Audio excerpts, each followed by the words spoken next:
Dr. Dr. Tony, the director for GIO, joining us this webinar today.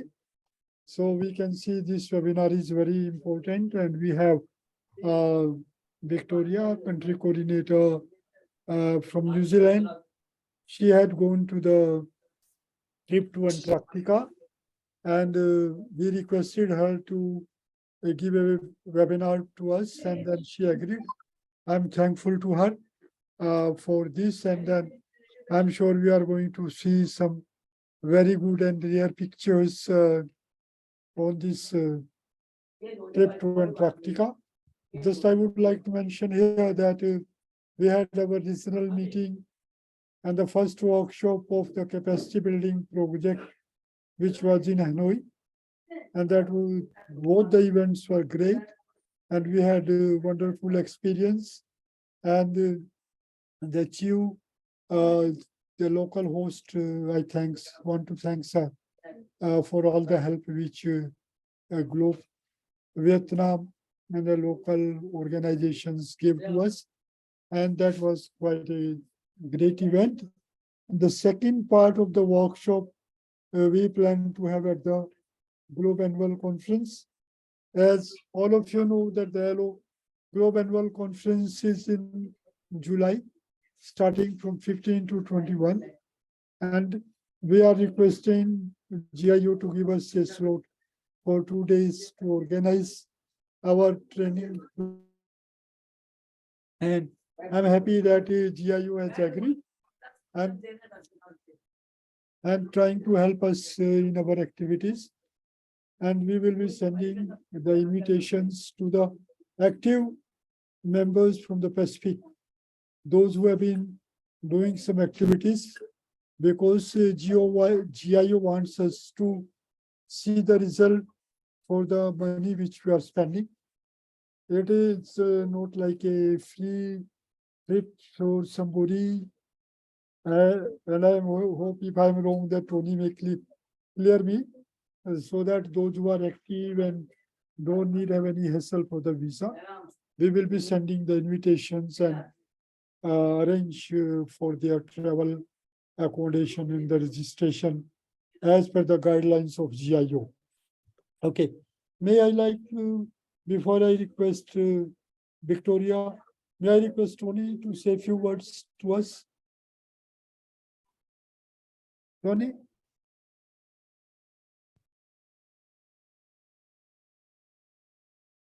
I was out of the screen for a minute because I was looking at who was participating. So it's good to see the folks participating, some of who were at the, or I think a lot of them actually were at the regional meeting and the capacity building. So good to, even though I can't see everybody, good to see you all and to know that you're here. And I know that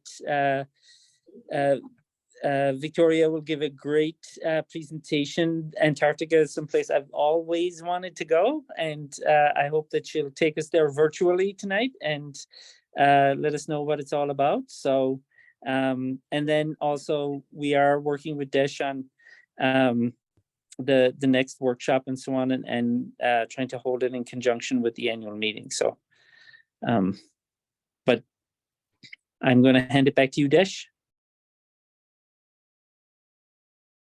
Okay, thank you, Tony, for joining us and for your, I know it's late for you in the night, but now may I request Victoria to please make your wonderful presentation, and I'm sure that everyone is going to enjoy the pictures and the photographs you have taken in Antarctica.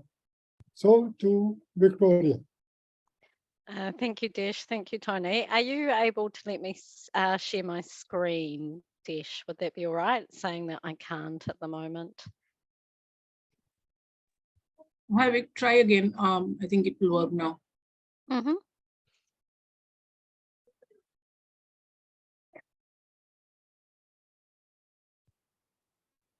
Wondering if I can.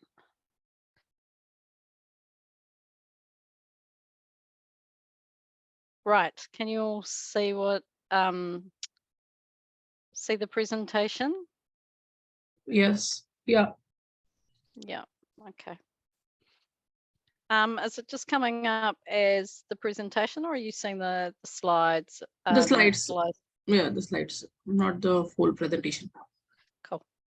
Okay. So it's lovely to have the opportunity to come and chat to you today about one of my passion places and a place where I've spent a lot of time, but not for a while, and talk about my recent trip to Antarctica, why it's important, and hopefully also getting you thinking about how you can sort of contextualize some of what we do in the globe locally to this more global picture and how Antarctica is connected to that. So it's called Learnings for our learners. Just see if I can get all of this working. Don't know if it's doing. Sorry, my mouse is being a bit laggy. Right, so I'd like to introduce myself in Te Reo Māori, which is the Indigenous language of New Zealand, and this introduction is called mihi or a pepeha. So ko aoraki te maunga, ko opuaho, te awa, no tauiwi ahau, no Otatahi aho ko Metcalf, toku whānau, ko Briony, toku tamahine, ko Victoria, toku ingoa, no reira, tēnā koutou, tēnā koutou, tēnā koutou katoa. And that is just referencing us to our place. So talking about my mountain being Aoraki, Mount Cook, the highest mountain in New Zealand. My river is being the Opuaho, or the Heathcote River in Christchurch. I'm not of an iwi or a tribe from New Zealand descent. My birth city is in Otatahi or Christchurch, and talking about my family name, who my daughter is, who many of you know, and who am I, and greeting you all. So you may not know about me, if you don't know me that well, that my background is as a research scientist, and I was a biochemist and a molecular biologist and geneticist by training, but quickly I sort of moved more during my PhD studies into the marine biology space.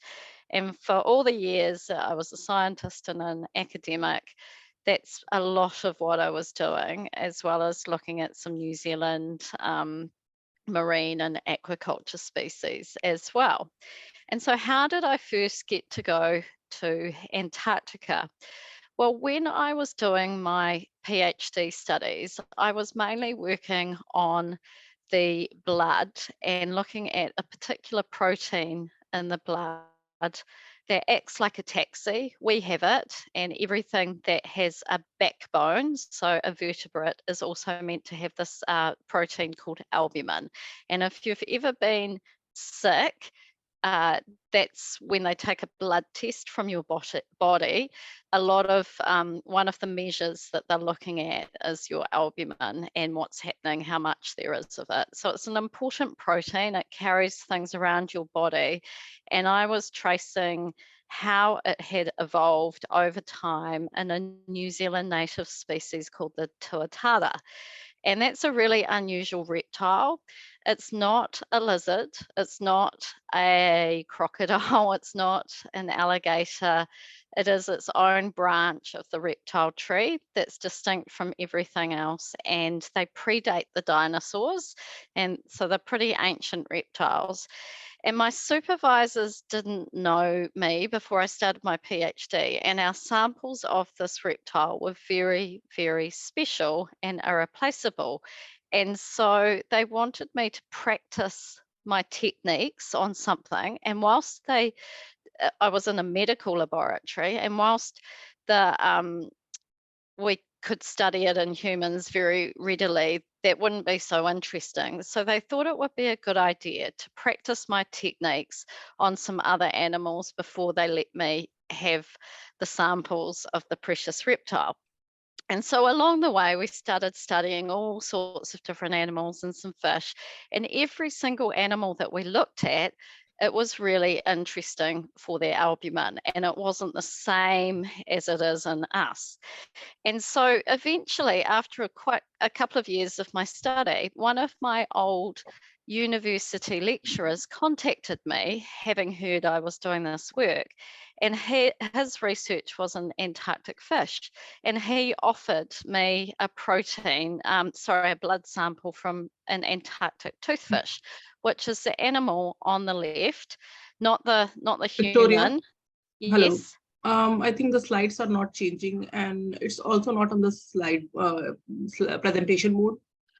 Okay, let's oh, it's not okay. I'll see if I can stop.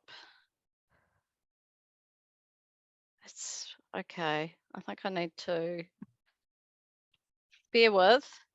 Yeah, but you need to put it in presentation mode.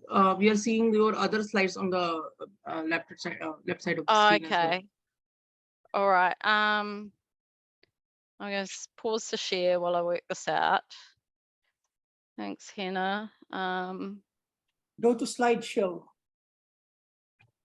Yeah, I'll just get it up.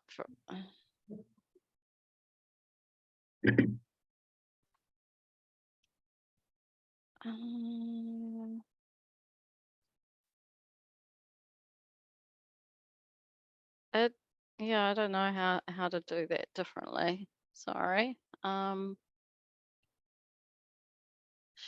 screen.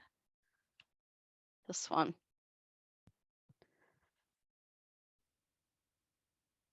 Is that better? Can you see the full screen now? Yeah, we can see the full screen now. Trouble is I don't know if I can advance my slides.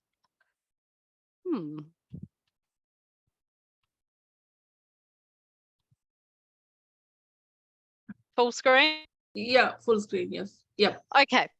So so I was given this fish sample, which is the fish on the left, a very large fish. And what we discovered was that they didn't have the protein that I was looking at, which is really unusual because anything that has a backbone like us should have it. And so this took me on a journey of learning about Antarctic fish. And along the way, I saw in our local newspaper a scholarship advertised to travel on the ship on the right to Antarctica for a month. And I thought that would be really cool. And so I applied, and actually eventually, after I thought I wouldn't get it, I got the scholarship to go down there and go to Antarctica for a month, which is actually where the fish photo was taken. And so this is me on a later trip going to Antarctica. So I've been 8 times in total, and I've got to do heaps of amazing things like hang out with emperor penguins and their babies, which was really, really incredible. But mainly I was down there fishing. And so I would be drilling holes in the sea ice using lots of different methods, using motorized what are called jiffy drills, where you add a length of drill to a motor, and then 2 people hold the drill and then let it go down, and then you add longer and longer bits until you are through to the water underneath the ice. So it can be several meters thick, the sea ice that you're on. The sea ice that I was on in that photo was 2 meters thick, for example. Or there are bigger motorized drills that can be give you bigger holes in the sea ice that a vehicle can drill. So I was mainly going down there, drilling holes, catching fish, and studying firstly how they had adapted to life in the cold, And some of those adaptations, like they didn't have any of this protein I was looking at, and why, and how could they survive. And I was also looking at climate change and other environmental change impacts. So what happens with more acidic oceans to the things that build shells there, like shellfish, some clams and scallops, and some of the other the sea urchins, for example.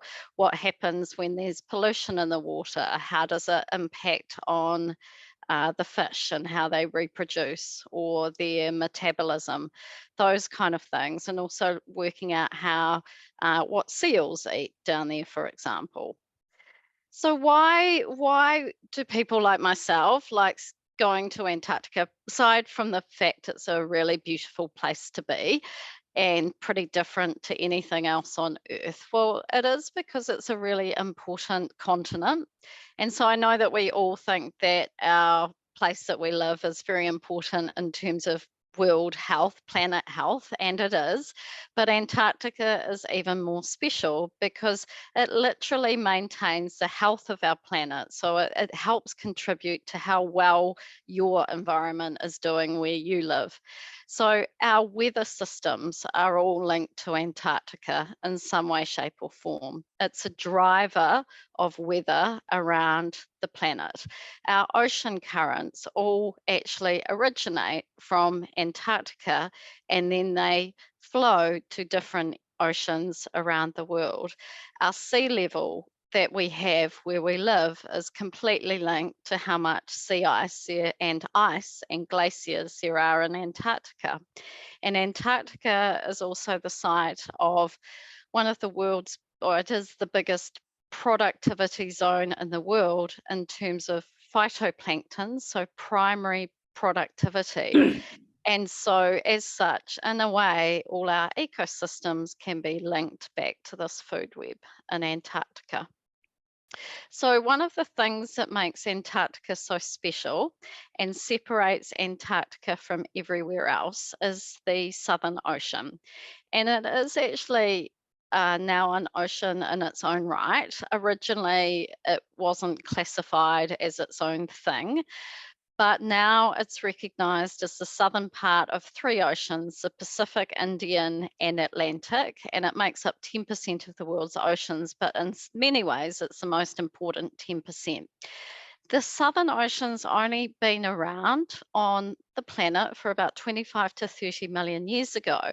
And it was when South America, which is on the left-hand side there, pulled away from the Antarctic Peninsula and created a gap between those two continental masses that created what's known as the Antarctic Circumpolar Current, which is actually the world's longest ocean current or any water current. And its distance right around Antarctica is 24,000 kilometers. It's pretty amazing. And so just to show you and reference where Antarctica sits to where I am, well, right now today, because we've got a very cold southerly weather system happening, it feels like we're a lot closer than this, but yeah, we're not that far away from Antarctica. It's just straight below us. So the Southern Ocean has a few unique features, which if you're in tropical regions, like I know most of the rest of you are, you'll find it a wee bit strange to hear about a sea that is so cold that it hovers just above the freezing point of seawater. So it's very deep water around Antarctica. It's very cold. Right around the edge of the continent, it's minus 1.87 degrees Celsius, and it doesn't really change temperature from summer to winter. So it stays within a very narrow range. And for a lot of the year, the ocean is actually covered in sea ice, which is quite a unique feature. And if we look at the left-hand photo, that's sea ice, but the stuff that's more bumpy is actually a glacial tongue, a very large glacier, feeding about 20 or more kilometers out into the sea, but joining onto sea ice that is there particularly through the winter months and maybe a lot of summer, and then some of that might break up at the end of summer. There are open water areas. So the bottom left photo is called a polynya, where the currents are swirling around and they're keeping the ice from freezing there. And then there's pack ice, which is the photo on the right, where lots of little bits of sea ice that have formed are sort of jostling together, but not quite joined. So like I said, Antarctica is super important, and we need to know about why it's the motor to kind of understand particularly our atmosphere stuff, protocols within GLOBE. So it's the motor of and the hydrosphere as well, in many sense. It transports the biggest volume of water of any ocean around the world and connects all the other oceans. And it plays the most important part in how we distribute heat around the planet and actually nutrients, which is why I said that all ecosystems in some way, shape or form can be linked in some way to Antarctica. So it's our motor, our powerhouse. And this is what that ocean current looks like. It flows out from Antarctica. It's really cold and it's down deep. So cold water sinks. And eventually, as it feeds upwards into other currents in the Pacific Ocean, it starts to heat up and then it flows back around to the Atlantic, where it starts to drop down and cool down again, and then it comes back to Antarctica.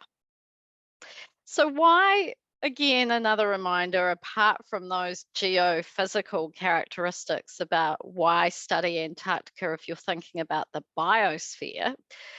So it's obvious why you'd look at it for climate, or if you were into water, why you'd look at it from a water perspective. But in terms of biology, why study Antarctica?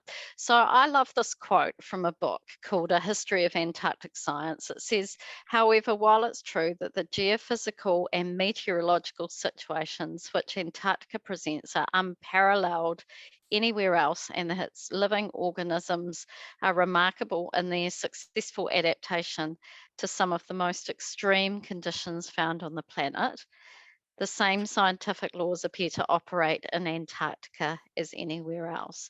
So whilst it's really unique, whilst the things that live there are very unique, the same laws apply. So we can compare things in Antarctica to where you live. So a little bit more information before I take you on a bit of a trip journey. So it's actually twice the size of Australia. Sorry to the Australians present. So it's quite a big continent. It's the driest place on Earth. So it's the world's biggest desert. And it's actually a bit of a hard thing to understand, because we know it's covered mainly in snow and ice. And so we kind of assume that it must be precipitating all the time in the form of lots of snow. Well, actually, in most of Antarctica, very little snow forms, which is why it's a desert. But because it's so cold, that snow accumulates, turns into ice every year. And what you're seeing in terms of how it's covered in so much ice is that that is the stable accumulation of millions of years of ice. So there's on average 2,160 meters of ice sitting on top of Antarctica. And in some places, that ice is 4,000 meters thick. There's so much ice on top of Antarctica that it pushes the continent down lower than it should do. And so if that ice melted, actually the land would bounce up a little bit if all the ice melted. And also, in many places, when you're looking or flying over Antarctica, you can only see the very peaks of mountains. Those mountains are actually tall, but there's so much ice that the valleys in between the mountains are completely filled up, which is pretty cool. There is some exposed rock, and increasingly as it melts, more of that. Like I said, lots of frozen seas, ice shelves. So an ice shelf is when glaciers that form, a very strange concept for people from the Philippines, for example, but glaciers that form, which is the accumulation of snow being compressed and waiting down over time until all the air is squeezed out of it, becomes very dense. They flow like a slow moving river, always with gravity towards the sea. A ice shelf is where a number of those glaciers in an area, maybe in a very large bay or gulf, have fed into the sea, but they're all joined together.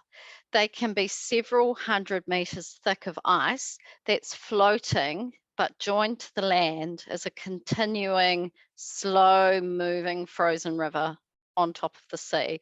And it's those that are breaking up and causing sea level rise, and there is accelerated breakup with climate change. So since Antarctica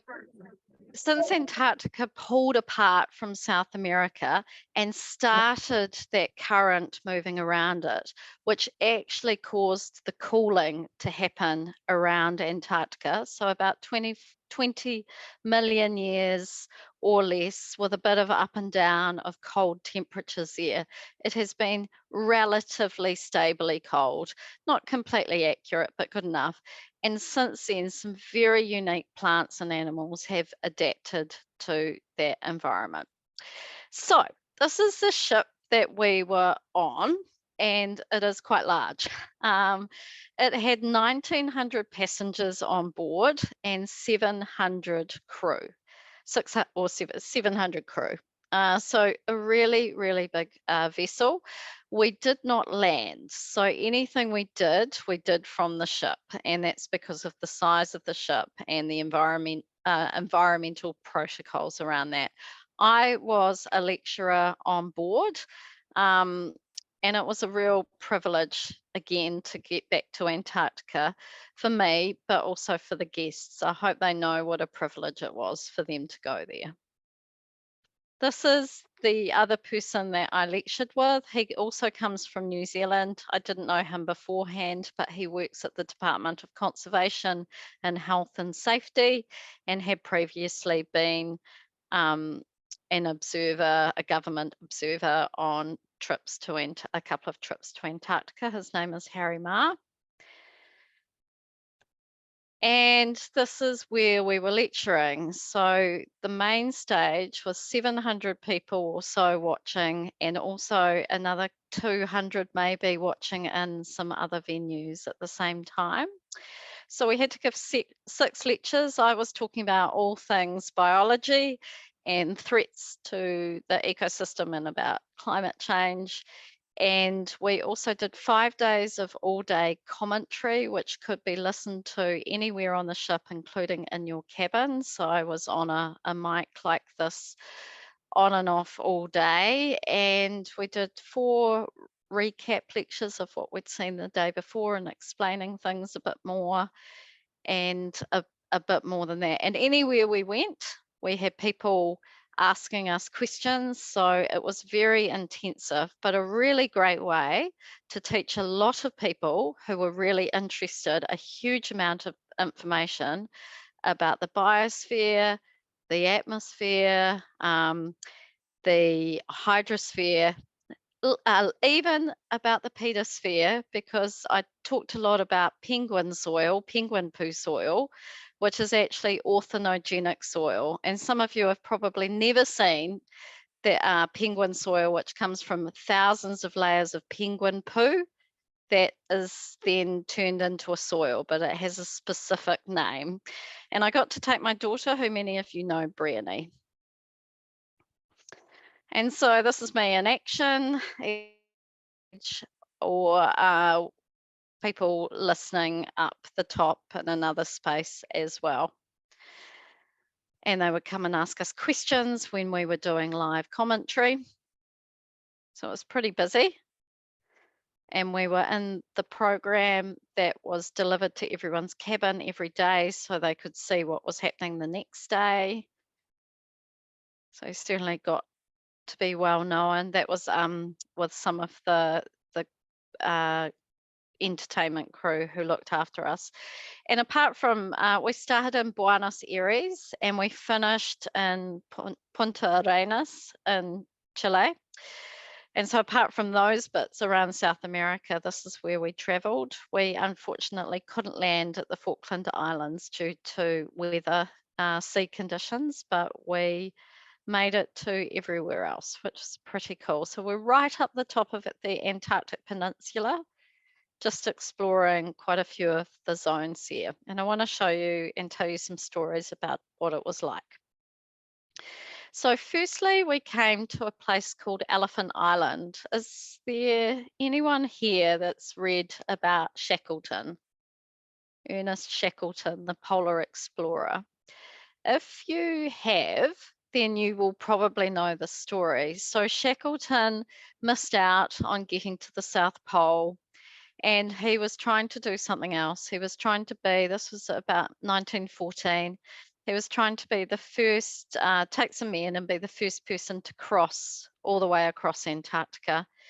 And unfortunately, his ship got crushed in sea ice, and they had to, for months and months, and they eventually had to abandon the ship as it sank. So whilst it was still kind of held in the sea ice, they were still keeping their supplies in it and things like that, and able to sleep in it. Eventually they couldn't, it sank. They took the lifeboats, and eventually the lifeboats, they rotated in a huge frozen semicircle, managed to launch the lifeboats, and they made it for this place, Elephant Island, where they were for the next year until one of the lifeboats with Shackleton and 3 other men went on a mission to South Georgia to get help from whalers to come and rescue the rest of the men, and no one died. And it's the most amazing survival story of all time. If you don't know about it, please try and read about it. There are great books and documentaries. But Elephant Island was somewhere we got to, and it was really incredible because I have read about it so much. I thought it was a tiny little place where they just had a little beach. But in reality, as you can see, it's quite a mountainous, large place with lots of glaciers. What I found interesting looking at the glaciers is that many of them had quite a lot of melt, and you could see a lot of retraction of the glaciers, meaning that they had been shrinking. And so pretty much visible evidence of climate change. However, around Elephant Island, we had a day with hundreds of whales. And as far as we could see, there were whales. Most of these were fin whales, and their spouts were blowing in the air. So they weren't in general close to us, but there were probably at any one time at least 100, 200 around the ship, quite some distance away. It was pretty amazing.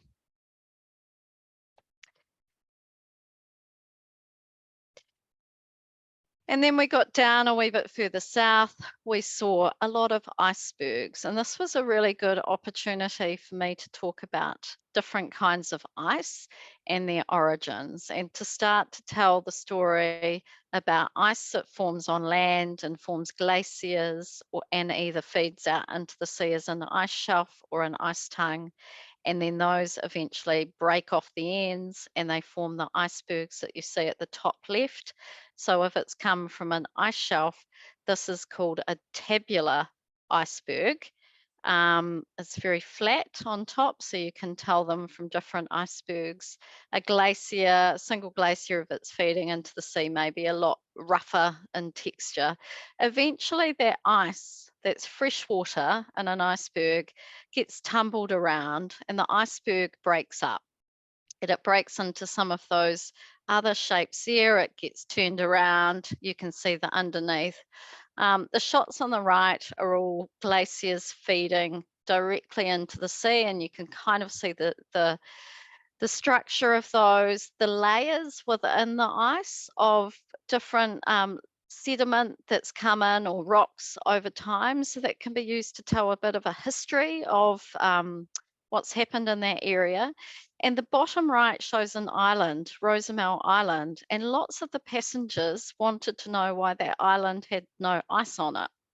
And so the answer there is it's quite a small island, it's very steep, and there isn't enough space for ice to start to form and be held. And so it's probably quite windy there. So it's just different climate conditions in different places. And to also talk about sea ice forming as well, and how there are many, many different kinds of sea ice. In fact, Inuit people, I think, have, it's like dozens and dozens of names for different types of ice, and to talk about the differences between the two. So the iceberg on the right is very striated. It's really beautiful. It's been shaped by rolling in the oceans. It's starting to. We saw a base, a summer base, so we could talk about what might happen there. I think that was a Chilean base. And then we saw more of this dramatic coastline. So big, really ancient rocks there. Lots of ice capped, leading down into the sea. If you think that you might not have things like gulls down in Antarctica, the bird on the bottom left is actually a gull. It's called a kelp gull. So they are there in some areas. And you can kind of see how on the right-hand side, how engaged the passengers were. And look at the moodiness, the weather. So Antarctica is often grey like this and moody. This is very typical kind of weather for down there. And then we had the most incredible trip to a bay where we saw more than 100 humpback whales over the space of 2 hours. And what was most remarkable was when 2 pods of those whales came right off either side of the bow of the ship, so that you can see the passengers in those photos are looking right down at those whales. And we were watching them bubble net feeding. And if you've watched David Attenborough documentaries, you've probably seen this, but I have never seen this live in nature. I've seen it on TV, and it was absolutely incredible, because what this is the whales acting together to blow bubbles, and they come in and they form this kind of spiral shape, and they're working as a team. And so you might think there's only 2 whales in that bottom photo. Well, actually in the water underneath, there were another 5. And they come in and they blow a series of bubbles around in a circle, and they're all going in different directions underneath at different heights and forming a wall of bubbles. And it's called a bubble net. And what it does is it traps the krill, which is so important for driving the food chain in Antarctica. It traps the krill in the middle so that the whales can come up in the middle of their bubble net and they can eat the krill. So it was absolutely amazing to see this, and to be able to see the differences in these humpback whales, so that every hump was different, which means that scientists can identify each of those whales because they have different bumps.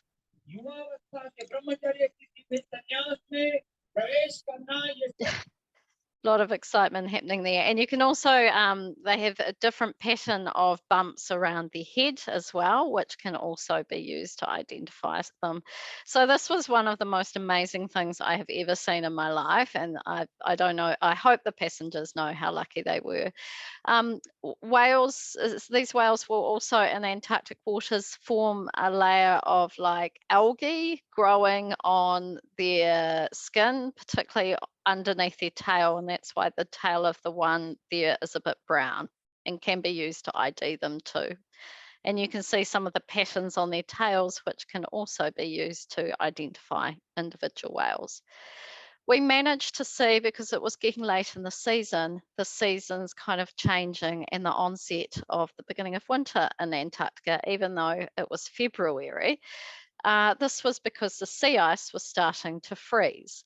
So when it gets cold enough, you will get what's called pancake ice forming. In fact, before that, you'll get something called grease ice forming, where the surface of the water looks a little thicker, a little oilier, and then you start to form these frazzle ice, which is the next step, and then these little flat discs, very thin at first, called pancakes. So some isolated pancakes on the top, and then on the right, a lot more pancakes coming together. Eventually they thicken up and they spread out, and then they join together to form the sea ice. The bottom left is a group of penguins, Gentoo penguins, jumping through, and on the right. We saw seals, so these are Antarctic fur seals and all sorts of sculptural forms of glacial ice there. And some pretty amazing views. We saw other ships as well.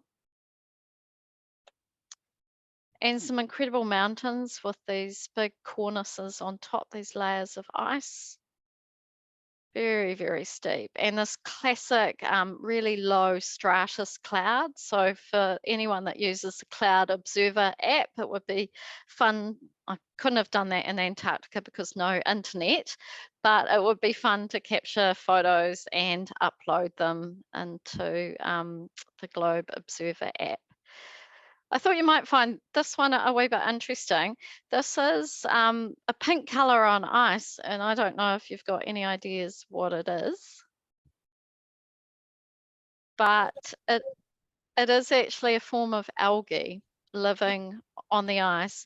So in some cases we could see, because Antarctica is very windy, we could see a layer of kind of brown on top of the ice, and that is dirt that has blown and it settled on the ice, and it actually enhances its melt, which isn't good.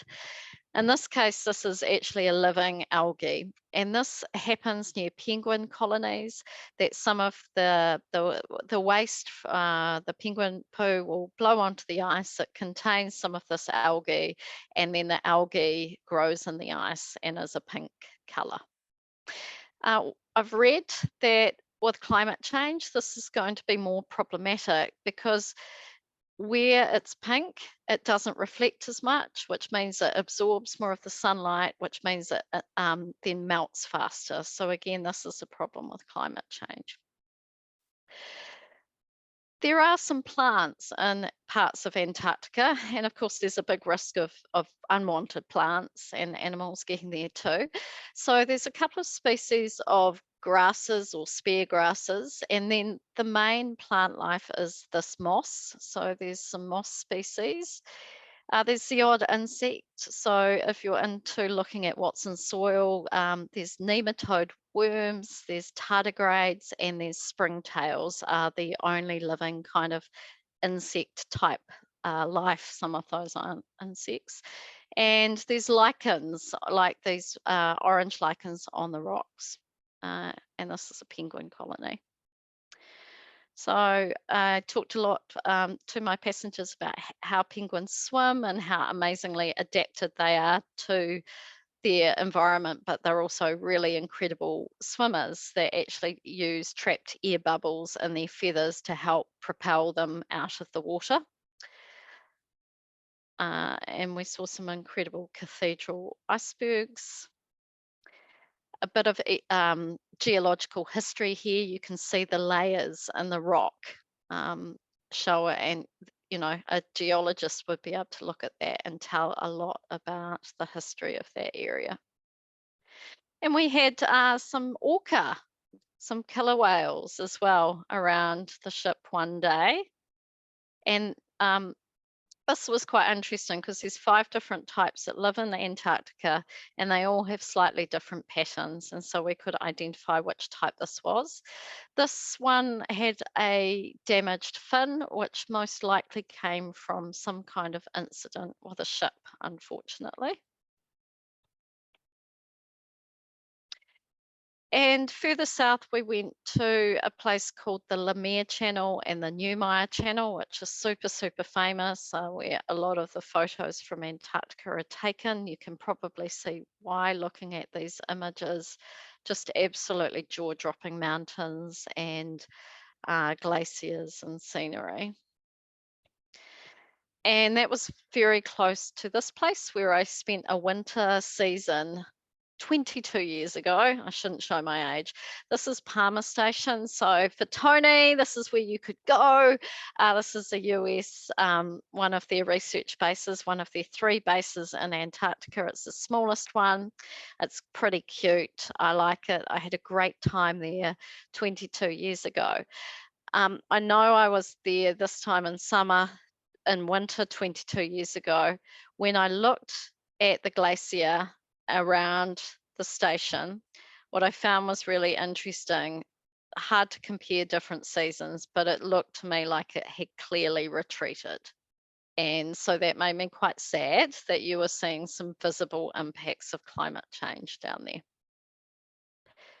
So they do a lot of marine research here. It's quite a rich area. Again, moss and lichen on this island, lots of glaciers around it. It's a pretty stunning place. And some marine mammal life there too, a seal on a little bergy bit. We had an amazing time with very engaged passengers. A lot of them had a deep love of science or an interest in science, and they were very, very appreciative of the opportunity to learn in much the same way I hope that your students are as well. And most of them really wanted to make a difference as well. Huge thirst for knowledge, as I said. And I really feel, and I know that you know this from doing globe field work and getting out there and observing stuff in your local environment with your students or any students, is that learning in place, contextualized learning, makes all the difference. And so it really helps to increase your understanding of what you're studying from a scientific perspective and then relate it back to your life or to the planet, particularly here.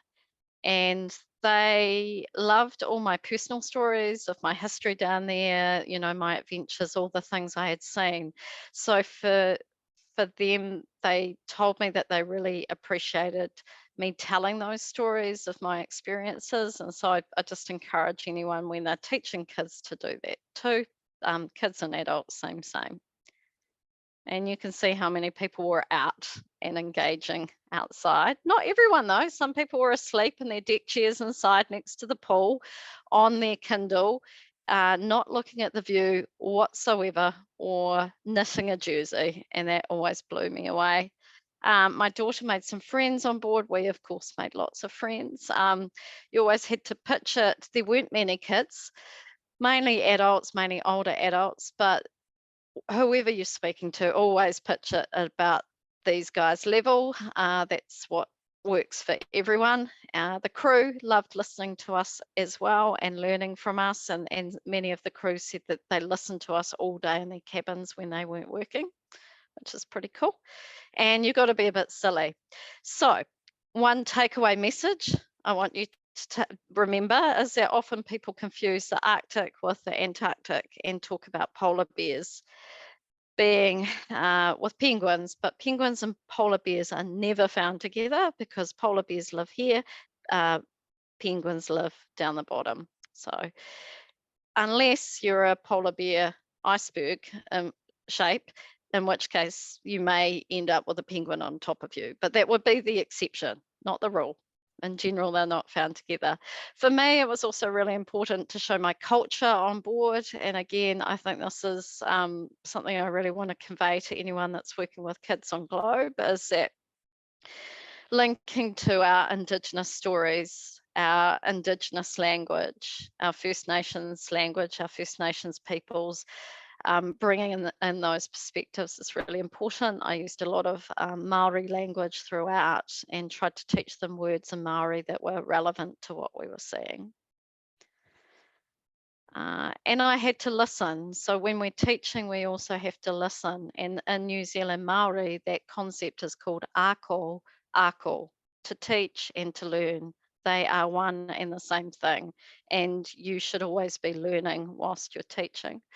So I had to make everyone have a great time, great experience, but they needed to know that, and trust me, that I wasn't just hyping up the trip for them and saying, oh, wow, I've never seen this before, just to make it look like they'd had a special experience. That many of them asked me that, and I was like, no, I have never seen this before. I'm always very truthful, like this is really incredible. So for me, it was about instilling privilege, gratitude, to be humble with them, to show humility, to listen carefully to even their silliest questions, to be respectful to them, because at some stage we are on the other side and we are learning, and we would want to be treated that way when we are a learner. And that's so our stories and what we tell as a story doesn't matter. It has to be the right tone, and it has to be the right story and at the right level. And we can't teach science and teach globe unless we're also telling good stories. So just to wrap up, it's a pivotal continent. I said weather, ocean currents, ecosystems, and sea level are all linked to Antarctica, so it maintains our health. And I came up with the 4 Ps when I was down there with the passengers. So it's about privilege, it's about place, it's about passion, and it's about protection. And I think those same 4 Ps apply anywhere in the world, to be honest. So we should think about the 4 Ps when we do our globe work. If you want to know more of me and my dark distant past, I don't know if you can access this from outside of New Zealand, but there's a whole documentary on me in Antarctica, and I'm happy to take any questions. Thank you. Thank you. Wonderful photographs. Amazing trip you had to Antarctica. This is great. And it looks like dream. Snow and things like that. Any question, any comments? First of all, let us take a photograph. Can you open your cameras, please? So that we can take a photograph. Please open your camera. Okay. Can we take the photograph? Yes. Yeah, just give me a minute. So. Okay, all done. Thank you, everybody. Okay, thank you. Today we have around 19 participants, comparatively less number, but from 10 countries. That is great. Thanks, Victoria, for taking us, which is the end of the land on the other side. And we can see wonderful place. Unfortunately, all of us, we cannot go there, but certainly we are happy to see some of the wonderful photographs and your experience which you are sharing with us. Maybe if any question, any participant have any comments, please feel Yeah, free to ask. I have a question. Yes, please go ahead. Victoria, when I was very young, long time ago, before all these discussions about global warming and climate change, the environmental issue then was the ozone layer. I have not really heard much about the state of the ozone layer. Has it closed yet, the ozone hole? Not completely. So it's still there a wee bit. And for anyone that lives in Australia and New Zealand, we know that because we have the highest rates of skin cancer in the world here because of the ozone hole. And we know that the sun is very fierce here in New Zealand, Australia, and you burn more. And that is simply because of the hole. But it is getting closer and it is predicted to close. I can't remember exactly when, maybe it's in the next 10 years. I'd have to look that up, but that's a great question. Yeah, we did move from worrying about that to even bigger things. Yeah. And also you might want to know, Rod, that of the crew on board, the vast majority were either Indonesian or Filipino. Yeah. Yeah. Yeah, and it was really interesting talking to them about their experiences of coming on the ship, traveling around the world for 6 months, maybe, and then going home for a short time to see their families. So hard. How big was the ship like? How many people at the ship?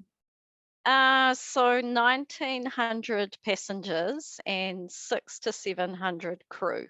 So 2,600 people on board. Small city. Yeah, really big.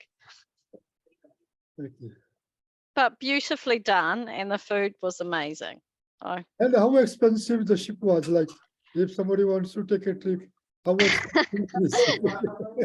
I'll take commission. It was actually a lot cheaper than I thought it would be. So when I looked up the price. I did not pay, I was being paid, but the prices were something like starting from 4,500 Australian dollars. So not that much for 23 days. That's actually really the same price as hotel accommodation, but without your meals. And it was, everything was included. So I thought it was quite cheap, really. Okay. How long did you stay on the ship? 3 weeks. Today?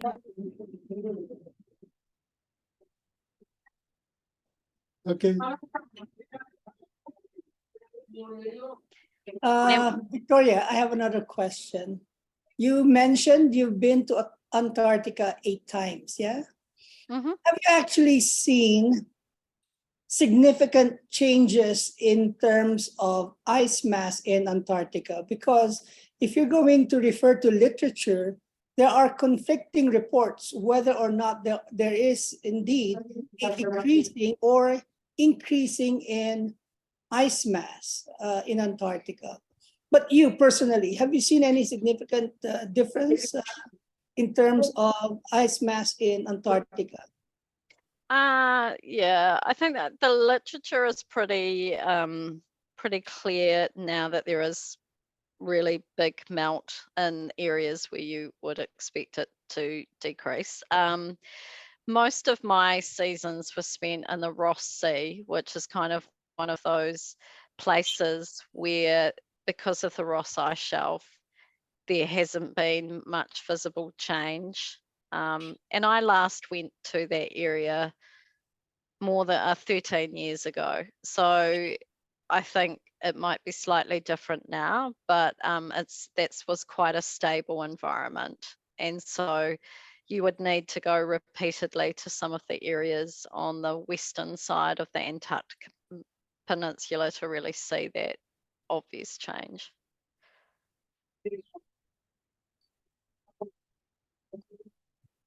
Okay.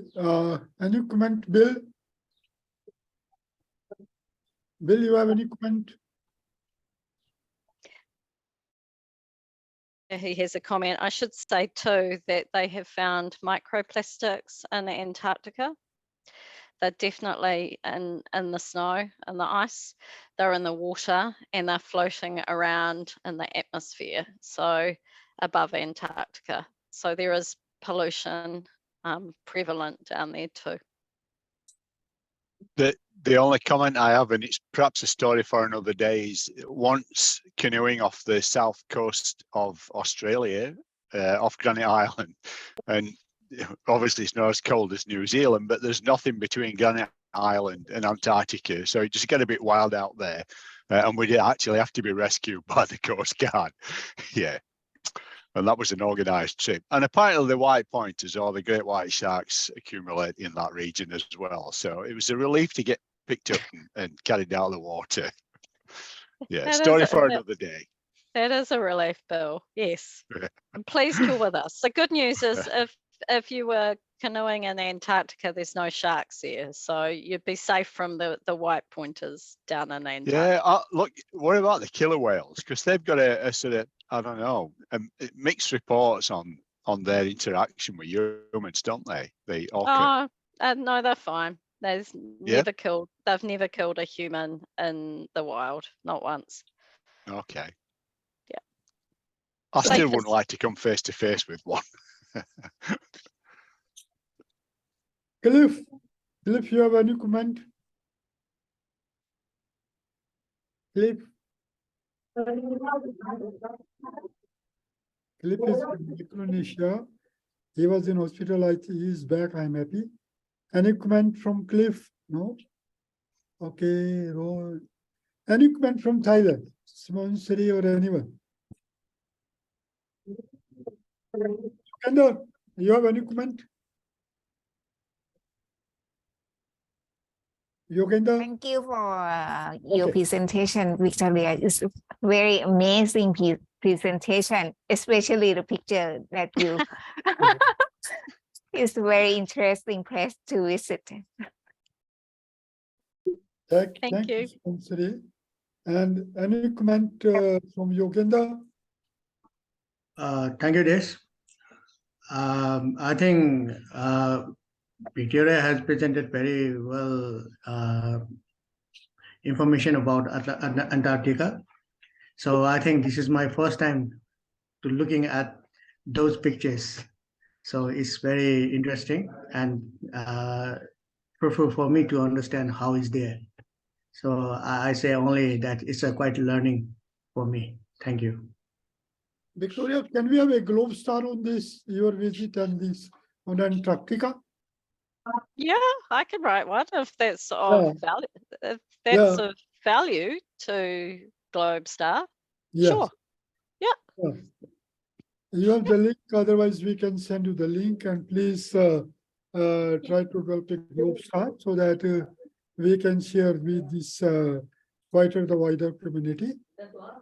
Can I have your comments, Tony, in the end before we close? I think he is driving, so might not be Well, possible. it's okay. No, I'm home. I'm home. Okay. So, yes, actually, I do have a question for you too, Victoria. How, I know that geographically you're close to New Zealand, or sorry, you're close to Antarctica, but how did you get the interest in Antarctica? Because it is a desert and it's very different than what people think and so on. So I'm just wondering what sparked your curiosity. I think because New Zealand is quite proximal to Antarctica, you kind of grow up here hearing bits about it, and nearly everyone in New Zealand would know a story of either someone they know that's been, or someone else that's like through another connection that's been. So there's that link there of kind of human history, but also in Christchurch, where I was born and where I spent came up to do my PhD and lived there till 2 years ago. There's a big Antarctic centre next to the airport, and so that's a really big attraction. And so, it just kind of, there's Antarctic sections and museums, it's just kind of there. So you kind of end up feeling interested in it. Right. Oh, good.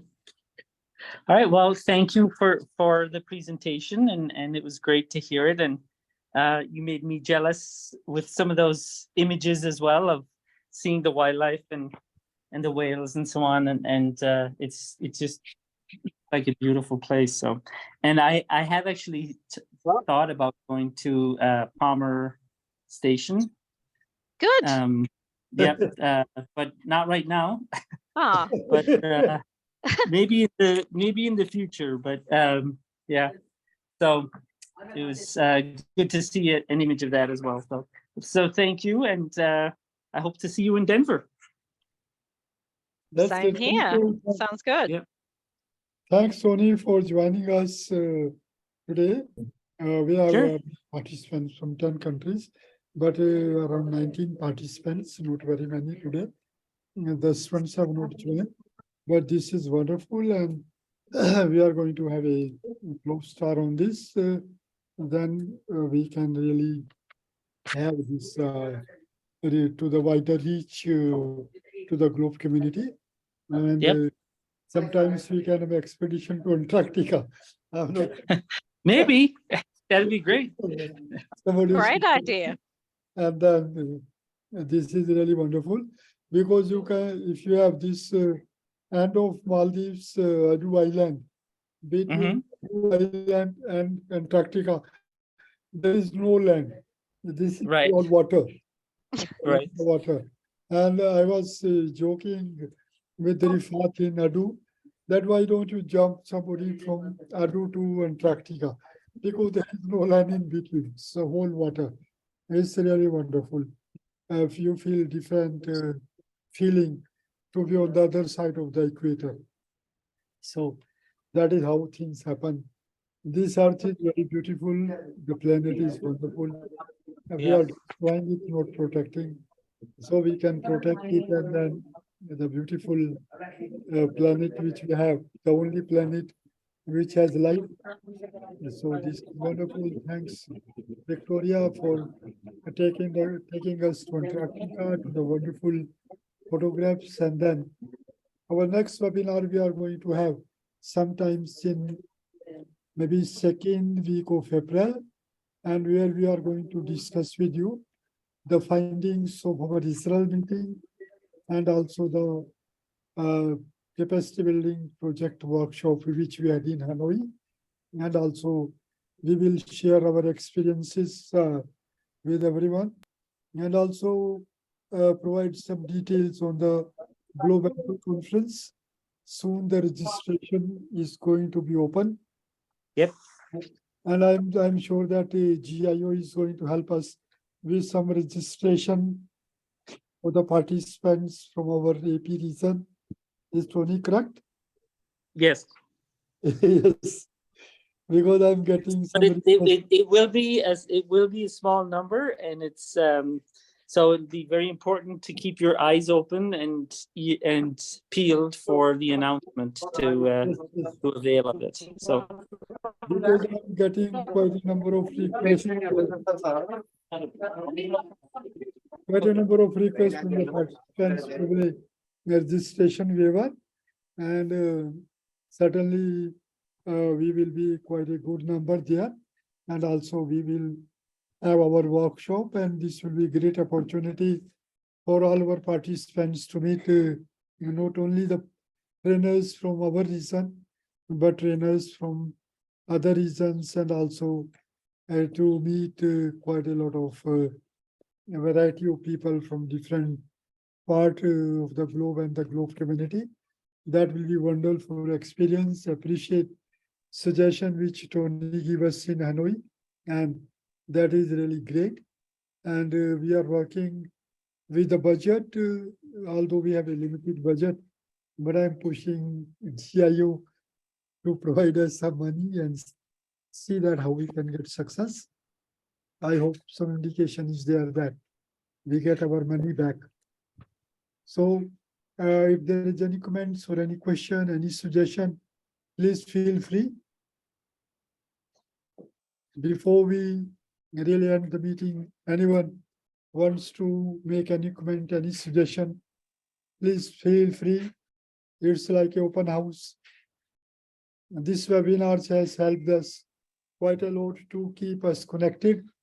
This is a 51 webinar, quite a good number which we have. And we can see that we have presentations from the region, the country coordinators, and also experiences we share with the participants. And in the community in the Asia Pacific region, that is great. So any comment? Riyadh, you have joined us, I think from Riyadh, Riyadh was there. From Marshall Island is there. Okay, now we have 11 countries. Okay. Any, if there is no comment, maybe we can end the meeting. For those of you want to stay, want to talk, we can keep link open for some time. So we conclude with the meeting.